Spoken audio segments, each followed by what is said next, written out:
Recently Italian researchers ने pyramid of Giza के नीचे एक पूरे शहर को ढूंढ निकाला जो लगभग पिरामिड के 2126 फीट नीचे है। अगर पिरामिड के सबसे ऊपरी हिस्से से लेकर स्ट्रक्चर की सबसे नीचे तक जाए तो इसकी लंबाई अभी तक की सबसे ऊंची बिल्डिंग बुर्ज खलीफा से भी ज्यादा हो, जो कि लगभग 943 मीटर है। यहाँ तक कि बताया जा रहा है कि इस स्ट्रक्चर की लंबाई 4000 फीट तक नीचे। 15 मार्च 2025 इटालियन रिसर्चर को लीड कर रहे प्रोफेसर कोलाडो मालंगा और फिलिपो वियोंडी ने अनाउंस किया कि उन्होंने पिरामिड ऑफ गीजा के नीचे एक अंडरग्राउंड नेटवर्क ढूंढ निकाला है। पिरामिड के अंदर ये जो टावर जैसी आकृति दिख रही है, हर एक टावर की 5 फ्लोर्स हैं। इसके थोड़ा और नीचे जाए तो 8 सिलेंड्रिकल स्ट्रक्चर के जैसा कुछ दिखता है जो लगभग 2100 फीट तक नीचे जाता है और 280 मीटर के क्यूब में मिल जाता है, जिसके चारों तरफ कुछ लिपटा हुआ दिखता है। ये सिलेंड्रिकल स्ट्रक्चर्स कुएं की तरह दिखता है क्योंकि ये अंदर से बिल्कुल खाली। अगर हम मान ले कि ये कुआं नीचे जाने का रास्ता है तो ये चीज सीढ़ियां हो सकती है, अगर नहीं तो कुछ ऐसा जो एक अजीब से थ्योरी को साबित कर सकता है। लेकिन कहीं ना कहीं कुछ ऐसा भी है जो सारे रिसर्च को महज एक अफवाह साबित कर रहा है। आइए डिटेल में समझते हैं। Talk about the pyramids. They're massive, they're mysterious, they've been standing tall for 4,500 years and according to a new group of scientists,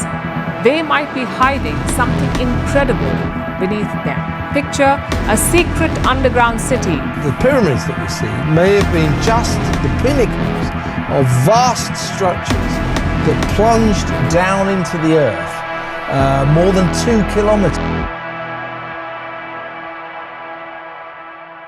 इस डिस्कवरी में उपयोग किया गया टेक्नोलॉजी सिंथेटिक अपर्चर रेडार ये वही वजह है जो इसे गलत और सही साबित कर सकता है, जिसके बारे में हम आगे बात करेंगे। अगर इजिप्शियन माइथोलॉजीज की माने तो पिरामिड के नीचे कुछ ऐसा स्ट्रक्चर जिसे हॉल ऑफ एमिड बताया जाता है, जिसमें मृत्यु के बाद आत्मा पुनर्जन्म के लिए यात्रा करता है। ऐसे कई बातों का खुलासा हो चुका है कि एंशिएंट इजिप्शियन पुनर्जन्म की बातों पर कुछ ज्यादा ही विश्वास करते। ऐसे चौंकाने वाले कई थ्योरीज हैं जो अभी तक साबित नहीं हो पाए, जैसे कि पावर प्लांट थ्योरी, जिस पर आगे बात करेंगे। लेकिन पहले समझते हैं कि SAR ने स्ट्रक्चर का पता कैसे लगा। SAR जो तरंगों के जरिए धरती के नीचे मौजूद चीजों का पता लगाता है, जिसकी खासियत यह है कि ये इमेज को 3D में दिखाता है, जिससे समझने में आसानी होती है। लेकिन क्यों इजिप्ट के पूर्व मिनिस्टर ऑफ एंटीक्विटीज डॉक्टर जाहिर हवास ने इसे साफ तौर पर गलत बताया, जिसे जानने से पहले पावर प्लांट के थ्योरी को समझते हैं। इस थ्योरी में कहा जाता है कि पिरामिड एक पावर प्लांट है जिसमें एनर्जी स्टोर करके रखा जाता था। अगर इस इमेज को ध्यान से देखें तो ऐसा लगता है मानो वाकई इसे कुछ स्टोर करने के लिए बनाया गया, जिसे बाद में यूज किया जा सकता। कहीं ना कहीं ये डिस्कवरी इस थ्योरी को सच साबित कर सकता है। और एक थ्योरी है जिसको लेकर अभी चर्चा चल रही है, जिसमें कहा जा रहा है कि ये स्ट्रक्चर्स हर एक पिरामिड को अंडरग्राउंड कनेक्ट करते हैं। और ये कहना गलत नहीं होगा कि ये सच भी हो सकता है, क्योंकि पुराने समय के कई सारे चीजें ऐसे हैं जो अभी तक एक बड़ा रहस्य बना हुआ है, जिसकी एग्जिस्टेंस तक को साबित करना हमारे लिए एक बहुत बड़ा चुनौती है।